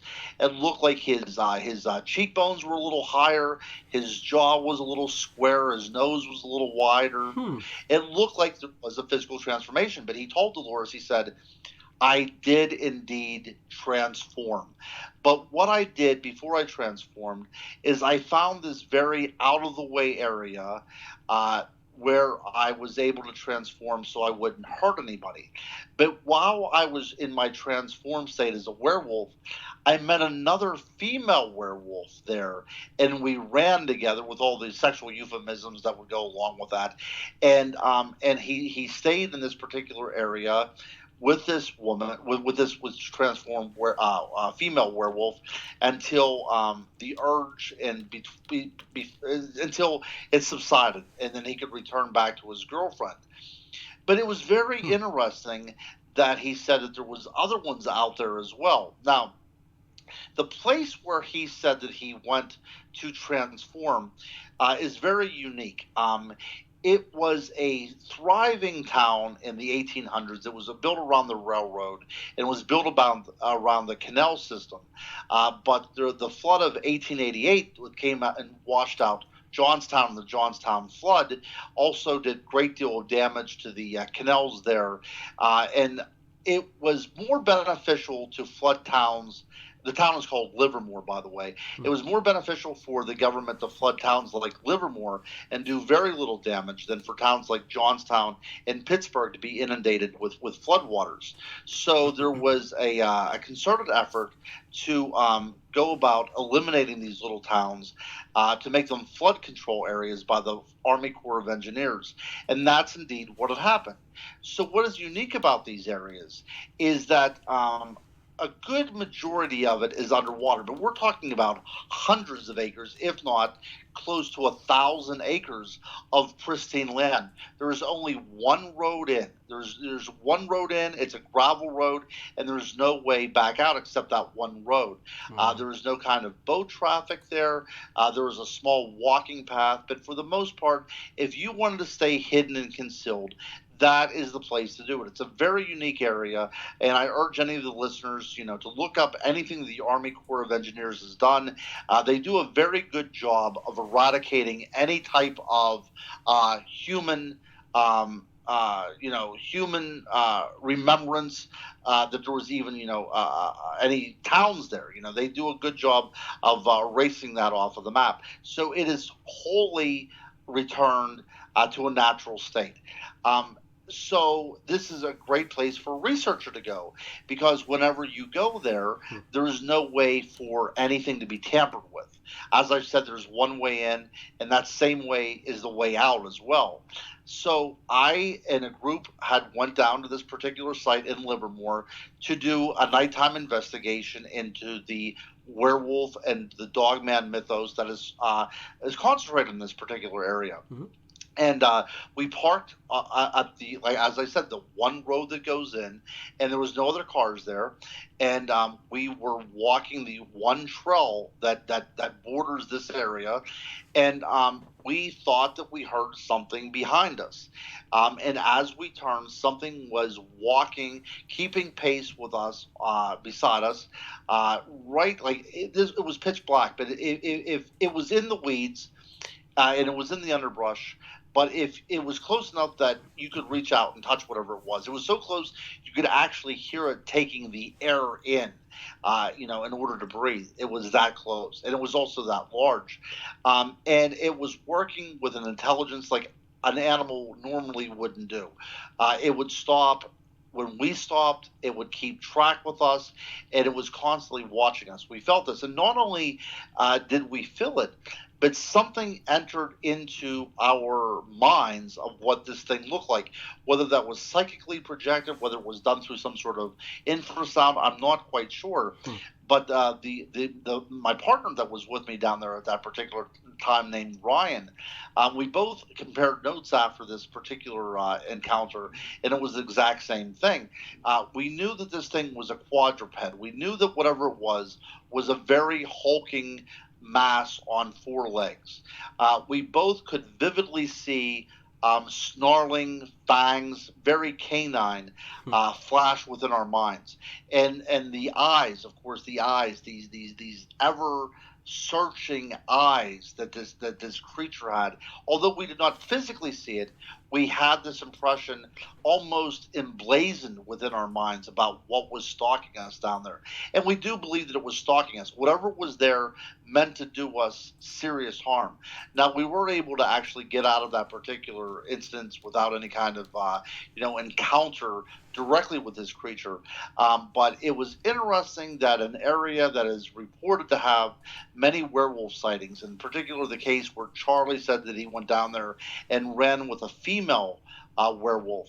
It was very interesting that we went down there on a night investigation looking for a werewolf, and something that we would call a werewolf, seemed to be stalking us as we were there. Wow, that's a interesting story. Wow.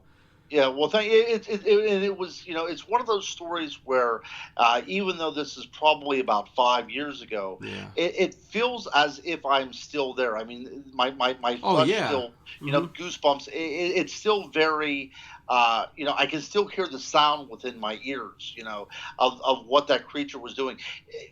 I know we talked a lot about history, but whenever we think about the our that vestige of the flight or fight response within Hmm. us, Yeah. that is part of who we are as human beings to keep us alive, and I felt that intimately that very night. Wow. Okay, so it's not a it wasn't a pleasant experience, although one that you'll probably keep with you for a long time. Then I mean, Absolutely, yeah. absolutely, yeah. So, but the interesting story is that Charlie, the man that said he transformed into a werewolf, Hmm. did indeed eventually leave his girlfriend and return to California, because he had told Dolores he was returning to California because he had belonged to a pack of werewolves out there, and apparently he'd returned to the pack. But according to the story that he had told, that the werewolf culture is very protective, and it wants to keep its own. within arm's reach, so it doesn't kind of Yes. get out of hand, and people don't know about this. But that's an interesting point as well, that there are these packs apparently throughout different parts of the United States with people who contend that they do indeed transform into werewolves. Yeah, I was gonna say really quick, Patricia, when you were talking about the guy leaving her, she goes, "Well, what? That was nice of him to leave her," sarcastically. So yeah, I mean, whichever. Yes. But yeah, Well, go ahead. and this is a word of warning to everybody out there, though, on Tinder or Plenty of Fish or whatever.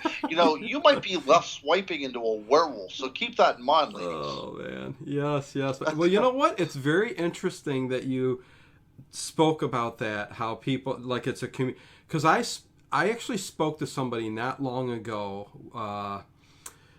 And they said, "Do you know anything about lichens? Okay, lycanthropy, whatever. Werewolves." And I said, "Well, yeah. I mean, I know a little bit." And they actually started talking to me, and she said, she's like, well, I can't tell you too much. I can't really get too deep into it. But basically, beating around the bush about, the person in charge of the group. She said group. She said person in charge would not like that, would not allow that. So really, I could talk to you a little bit about it, but I can't really mention too many things. So this person, and then I said, well, what exactly are you saying? I mean, can you actually turn into a werewolf? And she went into talking a little bit about how there are times where she's missing time, and that's what the group is there for support, and to work her through it because she's a younger girl. So it is very interesting that you talk about that, and I just happened to talk to somebody about that. So religious type group, or just a group that supports each other, through this type of ordeal they go through. I mean, very interesting, man. It's very interesting. It is. It's so interesting. I've written one novel in my life, and it was actually called The Pack. Well, it's still called The Pack because it's still in print. And anybody can find that on Amazon. But if you are looking for, of course, this is fictional, Mm-hmm. but I do kind of try to tie in the idea of the actual werewolf mythos into this book. But I mean, it is one of those things that is so interesting. And Mm. I mean, there's now let me ask you. You asked me what my favorite vampire film was, but so Dino, what is your favorite werewolf film? Oh, that's a tough one because I love An American Werewolf in London. Oh, Really, sure, sure. really love that movie. But I do love the old Lon Chaney, The Wolfman. That's right. But, geez, which one? I think in different ways I love them both equally. So there you go. There you go. But I think and I'll tell all the listeners out there, when we talk about the idea of people staying together in these kind of tight knit communities, Hmm. I would recommend The Howling. If anybody wants to Oh yeah, take a look at The Howling, yeah, that's a really good one as well. it is The Howling. I love Wolfen too. That's another Yes, '70s. Whitley Strieber wrote that. Yes, yes, yep, Wolfen. I believe that was late '70s, right? It was, Yeah, yeah. yeah, yeah. Late 70s or 80s. This might be all in that kind of great time in the 1980s whenever you had all these teenage comedies, but some very good classic horror movies as well. Oh yeah, yeah, for sure. And that's when they were coming out with a couple, some werewolf movies. You had Silver Streak, I think the Stephen King book too. Yep, Is Silver it Bullet. That's Silver right. Bullet, not Silver Streak? That's That's with right. Gene Wilder and yeah, yeah, Richard Pryor. That's Richard right. Pryor. Yeah, so tells you where my head's at, guys. When it starts getting about 1 o'clock in That's the right. That's morning right. here, I start like babbling and stuff. I do that the same thing with my horror show, but oh my God, what was I going to say? Somebody was let me see the chat here real quick. John Edgar Browning, he spent 5 years conducting ethnographic studies of the real vampires living in New Orleans and Buffalo are not easy to find. Do you know anything about that? He talks about what can your guest tell us about the vampires living in New Orleans and Buffalo? Right. Yeah. The Huh. only thing that I can tell you specifically John Edgar is there Browning. are groups of people that identify themselves, on the census in New Orleans as vampires. Yeah. I need to get down there. I need to get boots on the ground in particular areas, Oh and one of yeah. those places is New Orleans. So I'll tell you what, Dino. Maybe you and I should do that one of these days. We'll write it off on our taxes, There you and go. we'll go tramping around the French Quarter and see what we can uncover. Oh, I would love that. You know what, New Orleans. I for some reason I'm in probably because of the Anne Rice books. That's where I was exposed to the New Orleans culture, and I love it. So yeah, for sure. Well, hey, you've done more books than I thought you've done. I'm gonna have to go back there. I looked on Amazon. I found on Vampire, and again, anybody who is listening right now, thanks for hitting up the groups. Today, Paranormal in the Night. I appreciate that. But also check out Ronald Murphy on Amazon. Just search his name, Ronald Murphy, on Vampire. The link's down there. Get his book. It helps him out so he can do this as long as he can. Maybe retire doing this. That would be Yeah. nice, right, Ronald? That would be uh, great. Actually, On Vampires was published by the Center for Fortean Zoology by Jonathan Downes out of England, which I'm very, very flattered to have done. So, and you can also contact me or even buy the book through my website, which is ronaldmurphy.org. So it's just RONALDMURPHY.org. And you can find the ordering information there as well, too. Now, I dealt with other publishing companies for my other books, but I was so impressed by the Center for Fortean Zoology that all of my books in the On series is going to be redone and re-released by the Center for Fortean Zoology over the next several months. So they will all be available, at your local bookstore within, probably a half of a year from now, which I'm very excited about.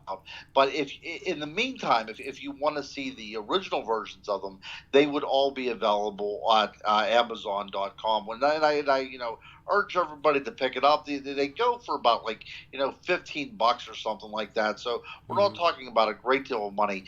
But the thing that I really do enjoy about being an author is going to conferences, interacting with people about this kind of stuff, and listening from from the feedback from the readers. I mean, that's actually what Oh yeah. that keeps me going. So if anybody does get my book, please review it on Amazon.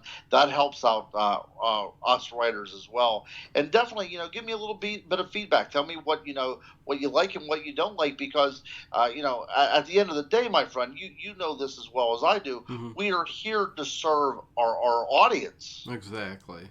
That's one thing I touch on all the time. It's the people that show up in chat, who comment, who leave you feedback, who not that the silent people who never interact at all aren't important, because they most certainly are. I mean, anybody who's listening right now and you know you're just there, you're in the shadows lurking like a vampire, but hey, I love you too, man. But getting that feedback just makes you feel good for what you do, and it makes you want to keep going forward and digging deeper. So I agree with you 100%. That's really what keeps us going to a point. So because I'm certainly not making no money doing this, so it's That's right. That's right. you know Yeah, writing a book is a very tedious undertaking. I mean, it's writing long hours into the night. It's staying away from your kids. It's staying away from your family. It's a very lonely undertaking. But it's hmm, something that I truly have a passion for, and the reason I write books is because I'm thinking that people want to consume these books. They want to read them as well. And if it ever gets to the point of time that nobody's buying the books, then I will simply stop writing them, because it is such a chore to do the research and to do the writing and everything. So right. that's one of the reasons why it's so invaluable to me to listen to my audience. Oh, for sure. Yes. I mean, Yeah, but And you over the you years, do it in real time though. You're doing it right now in real time on social media and on YouTube. See, you have the edge there, my friend, and I got to get to the point where I can do something like that.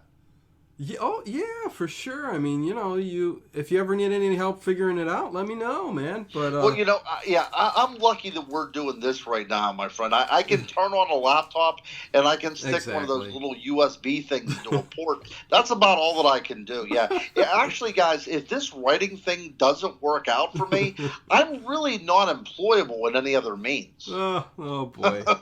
Well, hey, I mean, hey, at least you can do what you love right now. You know what I'm saying? I mean, heck. That's right. That's But, right. but I'll tell everybody too. I mean, make sure to the website is Paranormal UK Radio Network, and your show is Inside the Goblin Universe, and that show's turning out. I know you've only done about three, but what I've listened to so far is really good. I mean, I like Well, the yeah, shows. actually, I've done over a dozen of them, but I had another co-host, and that went sour. Not with me, but the network. It was just a messy situation. So now I have another co-host, Brian Bowden, and so that's we've done about 4 episodes of that one now, Okay, and then I okay. do another show on that network as well too, but it's only a monthly show, and that's called the Transatlantic Para Radio Show, Yeah. and I do that with Andy Mercer. So I'm actually on two programs there, 1 hour, one time a week, which is Inside the Goblin Universe, which I'm exceedingly proud of, and then Yes. the Transatlantic Para Radio Show, which is a little bit more academically slanted show, revolving around the supernatural and the paranormal. Cool. Well, it's I got it downloaded in iTunes for sure. Paranormal UK Radio Network. Look it up, guys. iTunes, and also look up mine, Paranormal Into the Night. If Subscribe. if they do Yeah. not look up your stuff, Dino, they are truly Oh, missing a most important facet in their quest to uncover the truth behind the paranormal. I think this show is fantastic. oh, I'm a thanks, fan of man. the things that you do, and I again getting back to the thing. I'm flattered and honored to Oh. be here tonight. Well, thank you very much, Ronald. I appreciate that coming from you. I appreciate that coming from anybody, for sure. And you know what? Speaking of iTunes, I will throw it out there again. If you could go on to iTunes, give me a review. For some reason, I found out that's very important to let people know that you can review and give 5 stars and type something in there. So if you do subscribe on iTunes, leave me a review. I hate asking, but I go to some of these shows and they're always pumping that, which I don't usually. I mean, it's near the end of the show and I'm telling you guys to do that. So whatever, it helps me out. I appreciate if you do. So go do that. And yeah, I guess, Ronald, we can probably end it. It's getting about 1 o'clock here in the morning, and you're the same time zone as me, so it's getting late. So for sure. I had a great time though. I thank you for having me on the show. I thank to all the listeners that came out on the various flat platforms that we're broadcasting over. But yeah, I had a blast. I really enjoyed talking about werewolves and vampires with you, Dino, and also your great listening audience. Well, yeah, thank you. This worked out awesome. We got tons of. The Facebook thing is got tons of views. I'm impressed at how many actually showed up. Over 1,000. So there you go. Wow, Uh, that's very impressive. yes, yes, it is awesome. I cannot believe it. So this is really working out, you guys. By going in every one of my interviews, I plan on going live on YouTube and Facebook, so it will work out that way. And again, Ronald, we will do another show one day. There's plenty of more cryptids to talk about, and I'd love to I talk about the cannot wait. yes, I'm excited, and we live so close. We'll have to get together sometime. for I would love to sure. do some sort of research with you. Yeah, we will definitely keep in touch. We're friends on Facebook, so we will definitely keep in touch and see where the future takes us, huh? That's right. That's another thing too. I'm on Facebook. You don't have to buy my book to talk with me. You can friend me on Facebook, Ronald Murphy, or you can go to Ronald L. Murphy Jr., which is my author page. Hey, you know what? If you just want to talk about cryptids and the supernatural, feel free to either give me a like or friend request me. I would love to talk to you guys about the things that go bump in the night that way as well too. Yeah, or send them information. If you've heard a story, send them a story. Absolutely, absolutely. Love hearing that stuff. Facebook or ronaldmurphy.org. You can go those particular areas. But I do want to remind all the listeners out there that my On Vampire book, which has been out for less than a month, is only $12.99. Yeah, that's nothing. I mean, really, that's nothing. So yeah, that's cool. Nothing. That's nothing. And you get 5 or 6 hours of enjoyment out of it. You can put it into your library. I get a very generous cut from the publisher, so this will all work out well for me. Please, you guys, buy his book. No. If all 1,000 people buy that book tonight, yes, I don't have to do anything for the next year. Oh my! Yeah, No, I'm serious, guys. Yeah, really. If you don't want to buy my book, don't buy my book. But definitely get. We're joking around, yeah. Exactly. Yeah, we are definitely joking. I mean, we'd love you to, do everything we tell you to do. Absolutely. We want you to be sheep. Exactly. Follow us. No, anyways. That's right. No, but the thing is, and I have found this, throughout the years I've been doing this. The people that listen to the paranormal radio shows usually are the most intelligent people that are out there. And I'm not saying this just to blow smoke. I'm serious. These people are usually very well educated people, and they really have a quest in their lives to really uncover life's mysteries. So we're not talking to a bunch of dummies out there. We're talking about the very thoughtful, introspective people. So we're not really fooling anybody here, Dino. Oh no, are you kidding me? These people will come, if you make a mistake on something, they'll come back and let you know and tell you, hey, you know what, that actually was the opposite of what. Hey, we don't always get everything right and perfect, but close enough to where the information's good. So there you go. I mean, what are you going to do? That's right. The one thing that we absolutely did get correct, is that we have an irresistible sexual magnetism. Yes, we are Pisces, and we ward off the women with little amulets and stuff that only Pisces know about. So there you go. That's right. Okay, hey Ronald, I'll let you go, and we'll do something again in the near future. Okay. I cannot wait, Dino. I had a blast. I had fun talking with you and all the other listeners here, guys. Thanks a lot for having me on. Okay, thanks a lot, Ronald. I'll talk to you later. Sure. Bye-bye. Bye-bye. Okay, there you go, guys. Ronald Murphy. Do I say it anymore? Just the name alone, there you go. You guys know what's going on. So, yeah, this worked out great, you guys. Man, what can I say? I will have him on again to talk maybe something else. I wanted to keep this just vampires and werewolves, and we did. So, there you go. I appreciate Leonard, Watchers Talk, being in chat, Patricia, Dave, Angie, Kathy, all of you guys. You guys all know who you are in the chat, and I probably missed them. Sherry was in the chat, and Verna was in the chat, and Facebook Live. So, just getting used to all of this stuff, and we'll figure it all out. Hopefully we'll get video up there too, and make this even more fun. So, with that said, I am going to let you guys go. And just be sure to check out and like the Paranormal Into the Night groups, and check the descriptions below for everything else. And I am going to let you go, and peace out, peace and love to you guys. Stay spooky, stay scary. Yes.